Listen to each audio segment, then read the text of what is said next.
set. Hey guys, good evening everyone. Welcome to the economic revision series. इस फटाफट से सभी बच्चे आ जाओ और आज हम लोग चैप्टर नंबर 1 के क्वेश्चन आंसर सॉल्व करने वाले हैं. ऑलराइट, यस, जी हाँ, जैसे ही मैंने आप सभी से वादा किया था कि मैं आपको आपके टेक्स्ट बुक का क्वेश्चन आंसर भी सॉल्व करवाऊंगी, तो आज हम लोग चैप्टर नंबर 1 का क्वेश्चन आंसर सॉल्व करने वाले हैं. ठीक है, आपको स्क्रीन पे चैप्टर नंबर 1 की बुक दिख रही है. यस,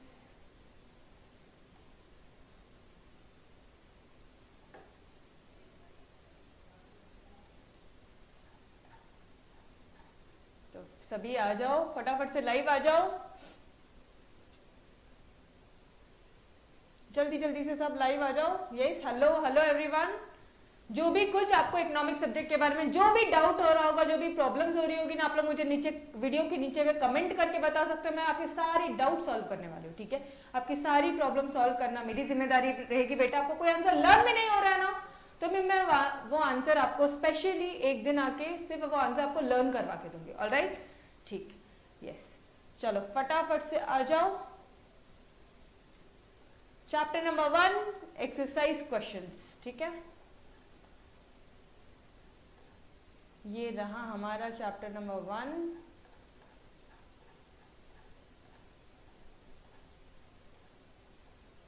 यस, सबसे मोस्ट इंपॉर्टेंट क्वेश्चन है ये. Economic growth and economic development exam में आने के पूरे चांसेस रहते हैं. ठीक है, चलो जी, कितने बच्चे जुड़ गए हमारे साथ में? All right, yes, welcome welcome everyone.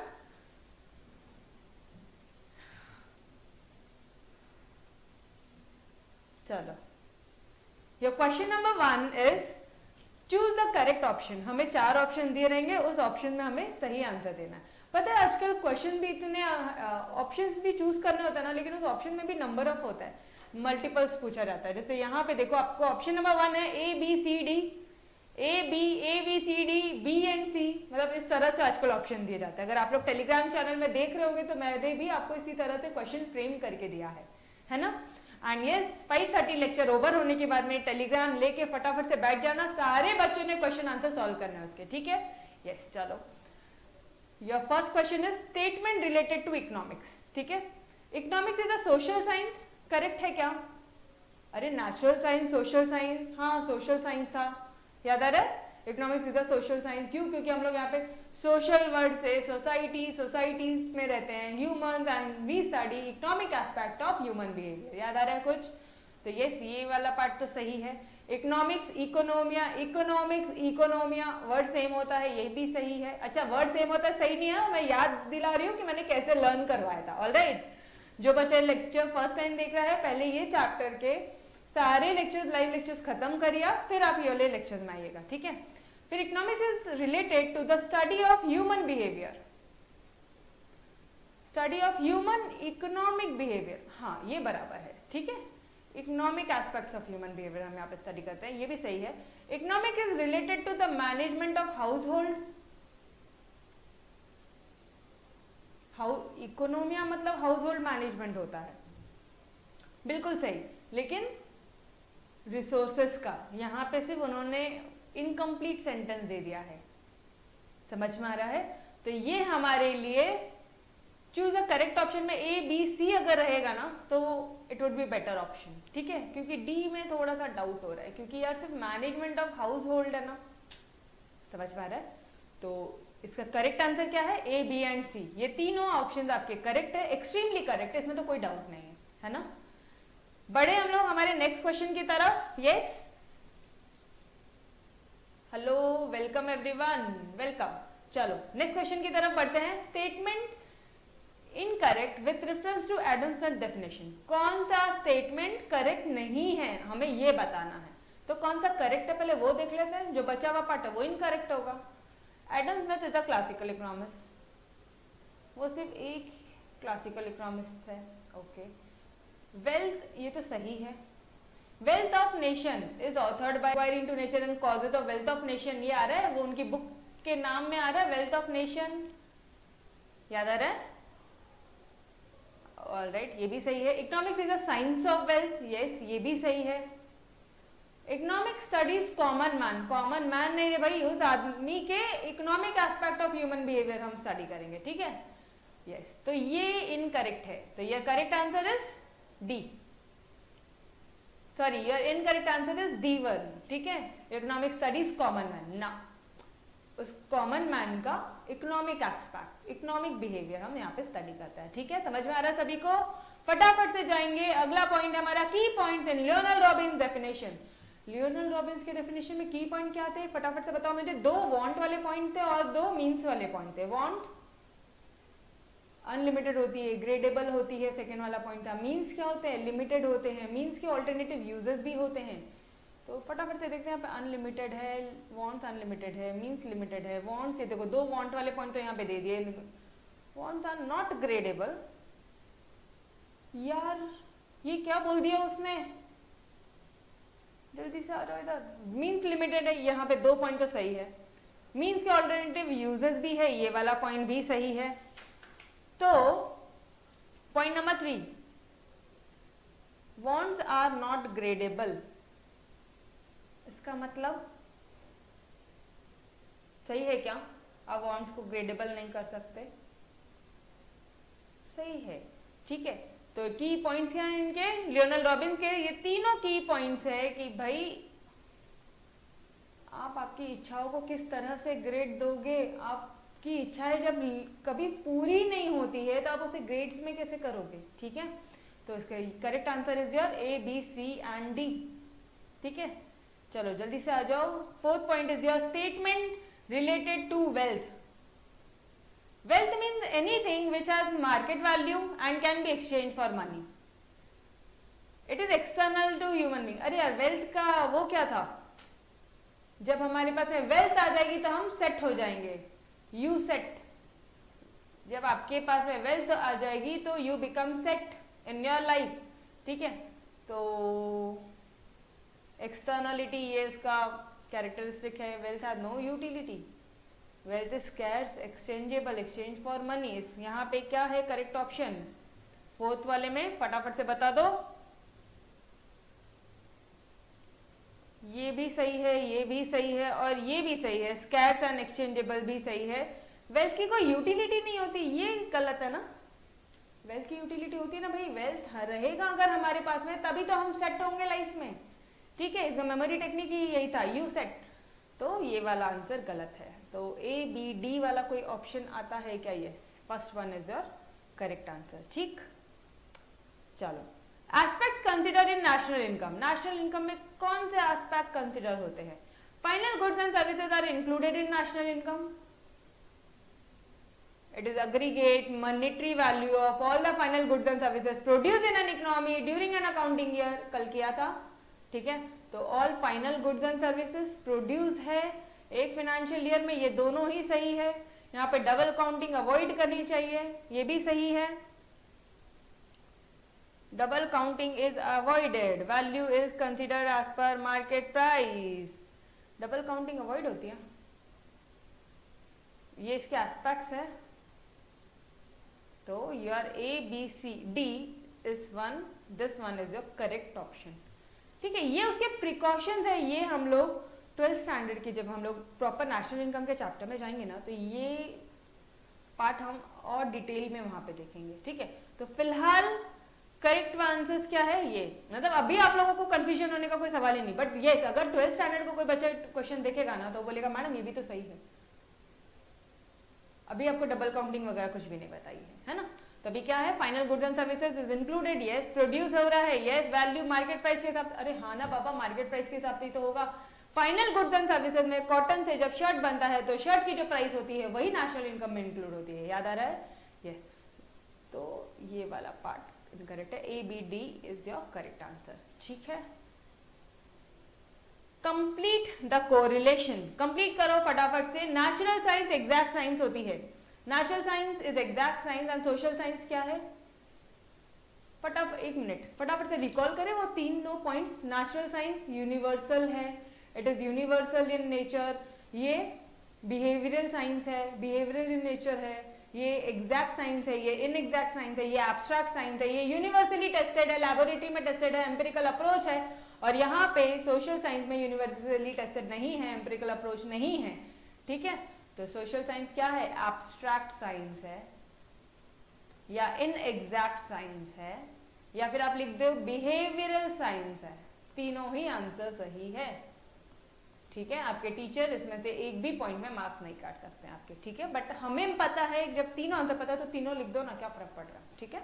ये फिजिक्स नेचुरल साइंस है, नेचुरल साइंस है फिजिक्स, और साइकोलॉजी सोशल साइंस है।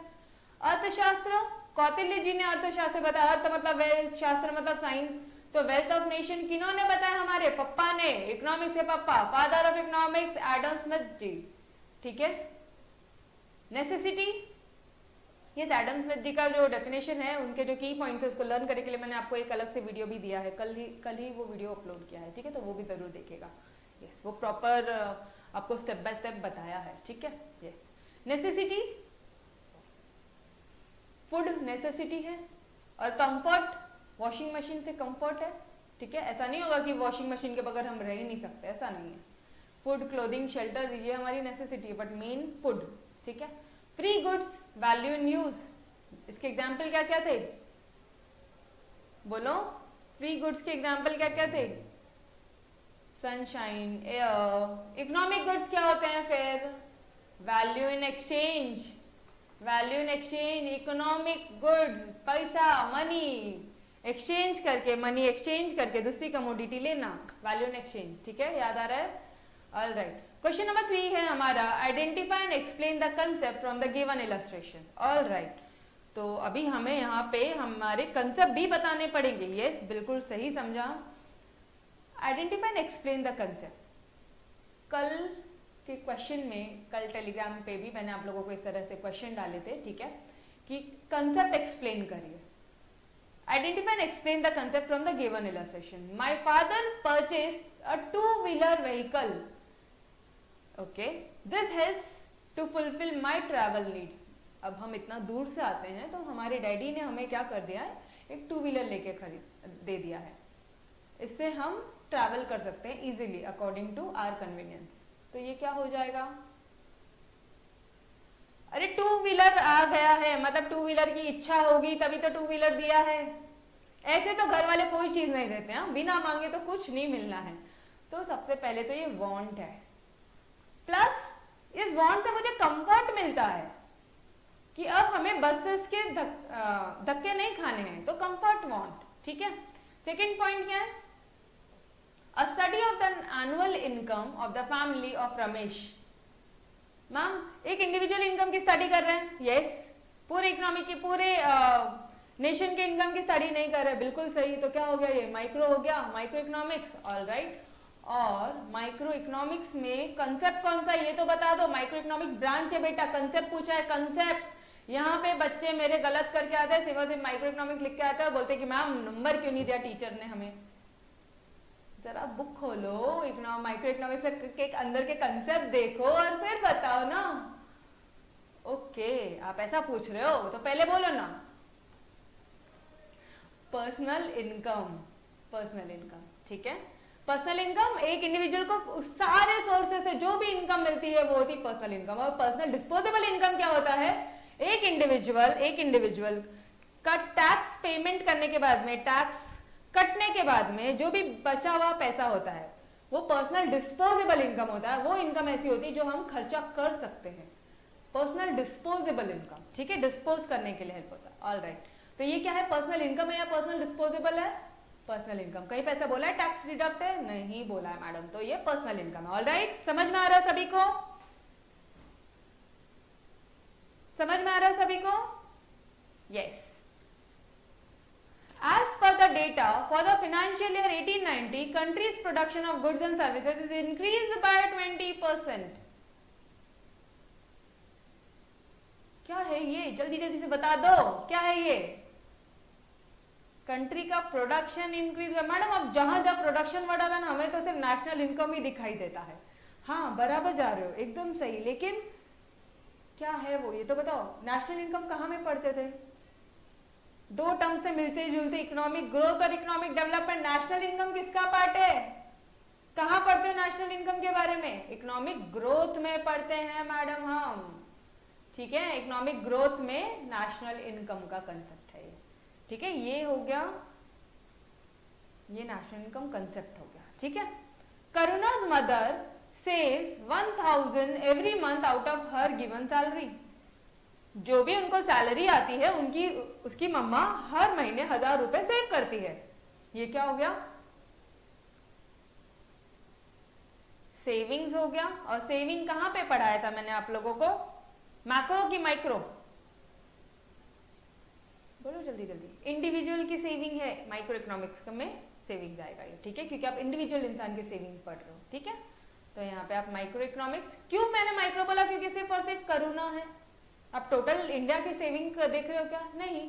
तो यहाँ पे माइक्रो इकोनॉमिक्स लिखोगे और माइक्रो इकोनॉमिक्स के अंडर में उसके कंसेप्ट लिखोगे। समझ में आ रहा है? Ram's father utilise his provident fund amount to set up grocery store. एक ग्रोसरी स्टोर उन्होंने सेटअप कर दिया है, एक उन्होंने शॉप सेटअप कर दी है। इनडायरेक्ट वर्ड में अगर हम लोग बोले, अदर वर्ड्स में, कि उन्होंने एक शॉप ओपन कर दी है ग्रोसरीज की। इन्वेस्ट कर दिया है उन्होंने सेविंग को, इन्वेस्टमेंट। एंड अगेन ये इंडिविजुअल इन्वेस्टमेंट है, तो इंडिविजुअल इन्वेस्टमेंट कहाँ जाएगा? माइक्रो इकोनॉमिक्स में इंडिविजुअल इन्वेस्टमेंट, ठीक है। समझ में आ रहा है आपको आंसर कैसे लिखना है? ठीक है, yes. Explain the features of wealth. You set, wealth आता है तो हम सेट हो जाते हैं। मैडम नहीं ध्यान में आ रहा है यार, आप जो भी कुछ बोल रहे हो ना हमें ध्यान में ही नहीं आ रहा है। आओ इधर, सेट, यू सेट ध्यान में नहीं आ रहा आप लोगों को। कल हमने ये देखो, ये देखो वेल्थ में यूटिलिटी, ऐसे वेल्थ से यूटिलिटी मिलेगी। कैरेक्टरिस्टिक क्या है बेटा? फीचर्स ये बोल लो या कैरेक्टरिस्टिक बोल लो, क्या है? वेल्थ से यूटिलिटी मिलेगी, ऑब्वियसली। स्कैरसिटी है, यस। एक्सटर्नलिटी है, ह्यूमन बॉडी से एक्सटर्नल है वेल्थ, यस, ठीक है। और ट्रांसफरेबल है क्या? हाँ जी, ट्रांसफरेबल भी होता है वेल्थ। तो जब ये चारों कैरेक्टरिस्टिक फुलफिल हो जाते हैं तब हम बोलते हैं यू सेट, ठीक है, यस।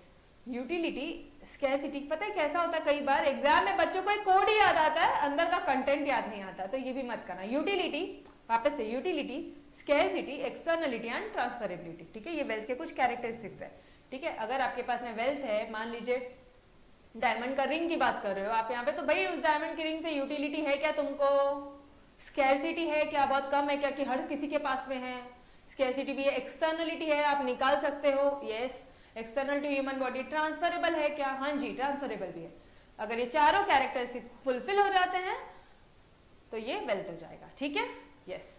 चलो बढ़ो, अब आ जाओ फटाफट से आप आपके क्वेश्चन में। 1 सेकेंड, अगला क्वेश्चन है हमारा characteristic of human wants. Human wants की कैरेक्टरिस्टिक क्या है? यस, फटाफट से बता दो, ह्यूमन वांट की कैरेक्टरिस्टिक्स क्या है? मैडम कहाँ पढ़ा था ये? तो ध्यान भी नहीं आ रहा है हमें, कुछ याद नहीं आता है, इसी होता है। ह्यूमन वांट्स की कैरेक्टरिस्टिक, ये देखो, वांट्स अनलिमिटेड होती है, वांट्स रिकरिंग होती है, एज के हिसाब से अलग होती है, जेंडर टू जेंडर अलग होती है, मेल फीमेल्स के लिए वांट अलग होती है, गर्ल्स बॉयज के लिए वांट अलग होती है, ठीक है। जेंडर के हिसाब से, एज के हिसाब से, प्रेफरेंस के हिसाब से, सीजन्स के हिसाब से अलग होता है। And last one is your culture. Gujarat में, महाराष्ट्र में, राजस्थान में, सब जगह कल्चर अलग अलग है। वहां पे फूड, पहनने का, खाना खाने का, ड्रेसिंग स्टाइल, ठीक है, फूड, क्लोथिंग, ये सारी ड्रेसिंग स्टाइल्स भी अलग अलग होती है, ठीक है, यस। तो ये हो गया हमारा कैरेक्टरिस्टिक्स ऑफ वांट, ठीक है। अभी तो ध्यान में आया क्या लिखना है आपको और एग्जाम में कैसे लिखना है? फटाफट से एक बार वापस से देख लो। वांट आएगा तो हम आंसर कैसे शुरू करेंगे? सबसे पहले माइक्रो इकोनॉमिक्स में जाएंगे। माइक्रो इकोनॉमिक्स में एक कंसेप्ट है वांट करके, तो फिर हम लोग माइक्रो इकोनॉमिक्स, उसका एक डेफिनेशन, ठीक है। माइक्रो इकोनॉमिक्स का मीनिंग बता दो, मॉरिसडॉर्फ की डेफिनेशन कर लो या फिर क्निथ बोल्डिंग की डेफिनेशन कर लो। 2 बार पर्टिकुलर पर्टिकुलर, 3 बार इंडिविजुअल, 4 इंडिविजुअल एंड 1 पर्टिकुलर, मतलब particular firm, particular household, individual prices, wages, income, individual industries and particular commodities, ठीक है। इस तरह से कुछ ध्यान में रखो, या फिर आपको 12th स्टैंडर्ड में आप आओगे तो और भी आपको मैं एक इजी सा डेफिनेशन लर्न कराने वाली हूँ मॉरिस डॉब की, कि micro economics is in fact a microscopic study of the economy, और फिर जाके हम वांट एक्सप्लेन करेंगे और फिर हम इतना वाला आंसर लिख कर आएंगे। ठीक है, समझ में आ रहा है? बट मैम अगर ये क्वेश्चन 4 मार्क के लिए होगा तो तब कुछ नहीं, 2 लाइन में इंट्रोडक्शन पैराग्राफ, 1 लाइन में मीनिंग मतलब डेफिनेशन दे दो और डायरेक्ट स्टार्ट कर दो वांट से। समझ में आ रहा है? मार्क्स के अकॉर्डिंगली आंसर प्रेजेंट करना। बच्चों आज भी आप लोगों ने मुझे मैसेज किया है कि मैम इजी है, बहुत पतली सी बुक है हमारी, लेकिन हमें एग्जाम में लिखने को नहीं होता है। तो आपको एग्जाम में मार्क्स देख के आंसर्स लिखने हैं, ठीक है? और एक ही नोट से, एक ही चीज से पढ़ाई करो। कभी बुक से पढ़ रहे हो, कभी डाइजेस्ट से पढ़ रहे हो, तो कैसे चलेगा? एग्जाम में याद कैसे आएंगे? आपको पता है जब आप लोग साल भर एक ही बुक से, एक ही नोट से, जब आप लोग 12th में आओगे तो 12th में मैं आप लोगों को नोट्स दूंगी प्रॉपरली, एक रेगुलर नोट्स होगी, एक हमारी समरी नोट्स होगी, और लास्ट में हम चार्ट से रिवीजन करेंगे। Only points, point point point point, 3 घंटे में चैप्टर पूरी बुक खत्म। समझ में आ रहा है? इस तरह से पढ़ेंगे हम लोग, ठीक है? यस, तो ये तो हो गया वांट वाला पार्ट। चलो, स्टेट विथ रीजंस, अब आपको रीजन देने हैं, वेदर यू अग्री और डिसअग्री, आप अग्री करते हो या डिसअग्री करते हो, और उससे बिहाफ में आपको रीजंस भी देने हैं। ठीक है? ठीक है ma'am. All wants can be satisfied at a time, क्या सारे वांट सेटिस्फाई हो सकते हैं एक समय में? वांट में मैंने क्या बताया था, याद करो, all wants can not be satisfied at a time. एक सारे वांट्स एक समय में, एक पर्टिकुलर पॉइंट ऑफ टाइम में कैसे सेटिस्फाई होंगे यार? ठीक है, तो वी डिसअग्री और आप वांट्स के बारे में यहाँ पे लिखकर आ जाओ। ठीक है? Human want change as per the seasons and preferences, yes true. अभी तो पढ़ा वांट की कैरेक्टरिस्टिक, सीजन के हिसाब से चेंज होते हैं, प्रेफरेंस के हिसाब से चेंज होता है। अग्री, अग्री भाई agree. Value in use and value in exchange are same, कुछ भी डिसअग्री, क्लियर क्लियर झूठ बोल रहे हैं लोग हमारे सामने, डिसअग्री। क्यों? क्योंकि वैल्यू इन यूज क्या होता है? Free goods, value in exchange economic goods. Free goods में हमने ये देखा था सनशाइन, एयर, ठीक है, उसका वैल्यू इन यूज बहुत ज्यादा है, लेकिन उसका वैल्यू इन एक्सचेंज बहुत कम है। और वैल्यू इन एक्सचेंज में हमने क्या देखा था कि भाई मनी के वर्थ में, एक कमोडिटी के बदले में हम दूसरी कमोडिटी एक्सचेंज कर पाए, तो मनी के टर्म्स में हम कोई भी कमोडिटी एक्सचेंज कर सकते हैं। ये हो गया आपका वैल्यू इन एक्सचेंज। ठीक है? Now question number 6 is your answer in detail. आप डिटेल में प्लीज और प्लीज आप डिटेल में आंसर करिए। Basic concept of macro economics. अब इसमें क्या लिखोगे? मैडम ऐसा क्वेश्चन आता है? हाँ जी आ सकता है, बिल्कुल आ सकता है। नहीं याद आ रहा, चिंता मत करो, मैंने क्या क्या पढ़ाया था सिर्फ पॉइंट बता दो मेरे को। नेशनल इनकम पढ़ाया है? हाँ मैम आपने नेशनल इनकम पढ़ाया है। क्या मैंने सेविंग्स पढ़ाई थी? यस सेविंग्स पढ़ा है हमने। इन्वेस्टमेंट पढ़ा है, ठीक है। वो एकदम से प्राइसेस बढ़ जाएंगे, प्राइसेस कम हो जाएंगे, ऐसा कुछ कंसेप्ट पढ़ाया है क्या? उसको क्या बोलते हैं? Trade cycle. क्या बोलते हैं उसे? Trade cycle. कि बिजनेस में अप्स एंड डाउन्स हो रहे हैं, है ना।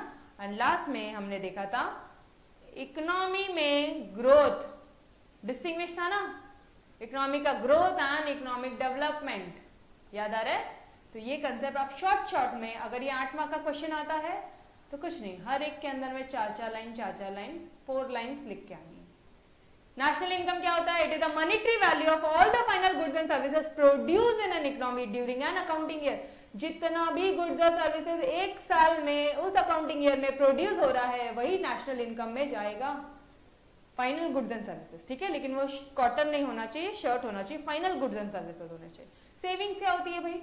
सेट असाइड पार्ट, ठीक है, जो पार्ट हमने सेट असाइड कर दिया है, जो हम लोग खर्चा नहीं कर रहे करंटली हम खर्चा नहीं कर रहे हैं, याद आ रहा है? लाइंस डिक्टो याद आती है। फिर इन्वेस्टमेंट क्या होता है? इन्वेस्टमेंट बता दो। वो सेविंग का हमने यूटिलाइजेशन कर लिया, mobilisation of savings is known as investment. And trade cycle में ups and down, inflation depression यहाँ पे डालना। इकोनॉमिक ग्रोथ क्या होता है? जल्दी जल्दी से बता दो। इकोनॉमिक ग्रोथ एक मैडम छोटा सा कंसेप्ट है, ये इकोनॉमिक डेवलपमेंट बड़ा कंसेप्ट है। इकोनॉमिक ग्रोथ में हम लोग नेशनल इनकम के टर्म्स में एंड पर कैपिटा इनकम के टर्म्स में हम यहाँ पे स्टडी करते हैं। और इकोनॉमिक डेवलपमेंट में हम लोग क्या देखते हैं? हर एक सेक्टर के बारे में, चाहे एग्रीकल्चर सेक्टर हो, industrial sector, tourism sector, health sector, हम यहाँ पे सारे सेक्टर्स का देखते हैं, ठीक है। तो thus it is a wider term. Economic growth हो सकता है इकोनॉमिक डेवलपमेंट के बगैर, लेकिन इकोनॉमिक डेवलपमेंट इकोनॉमिक ग्रोथ के बगैर नहीं हो सकता। कल पढ़ाया है, तो लास्ट लेक्चर अच्छे से देखना, वहां पे पूरा आपको डिस्टिंग्विश भी दिया। तो अब यहाँ पे डिस्टिंग्विश नहीं लिख सकते, है ना, डिस्टिंग्विश नहीं लिख सकते, तो आप यहाँ पे वही आंसर पहले इकोनॉमिक ग्रोथ के जो भी 3-4 पॉइंट याद आ रहे हैं वो लिख लो, फिर इकोनॉमिक डेवलपमेंट में वो 3-4 पॉइंट लिख लो, पैराग्राफ वाइज में यहाँ पे आप आंसर देना, ठीक है। यस, तो हियर वी वर, हमने आज क्वेश्चन आंसर्स खत्म कर लिया है हमारा चैप्टर नंबर 1 का, और हम चैप्टर नंबर 2 की तरफ मूव करेंगे। चैप्टर नंबर 2 है आपका मनी, मनी मनी, ठीक है। तो कल स्टार्ट करते हैं chapter number 2। Till here any kind of doubt? Yes,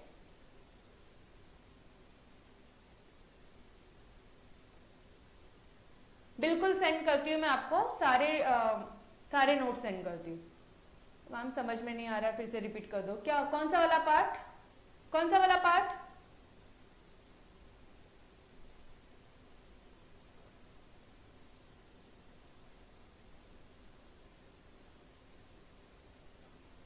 जल्दी बोलो, कौन सा पार्ट नहीं समझ में आ रहा है, रिपीट बोलो।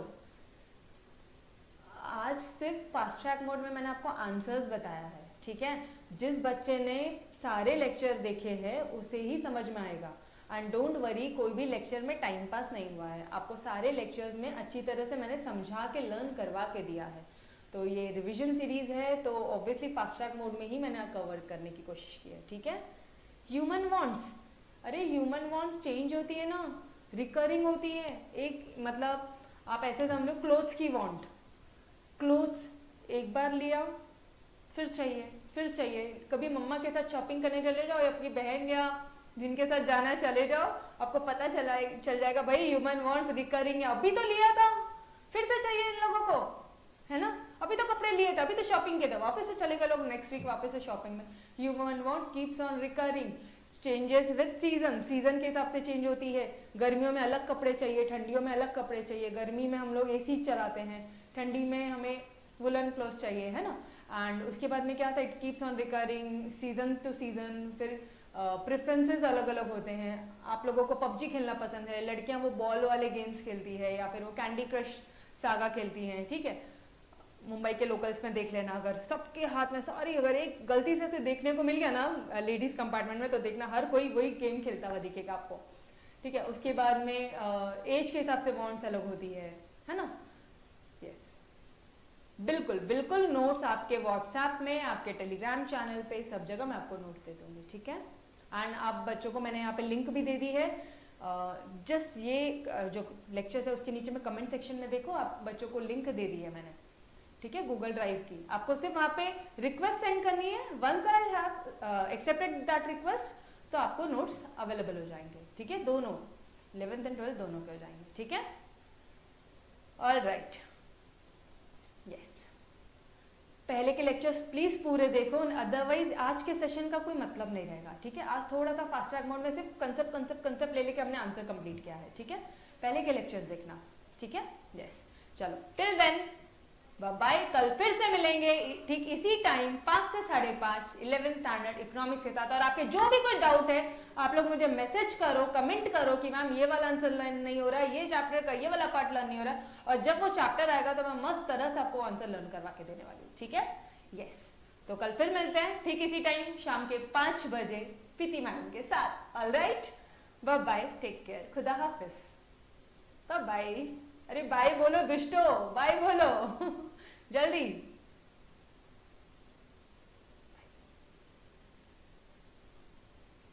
गूगल ड्राइव पे रिक्वेस्ट भेजनी है, ठीक है।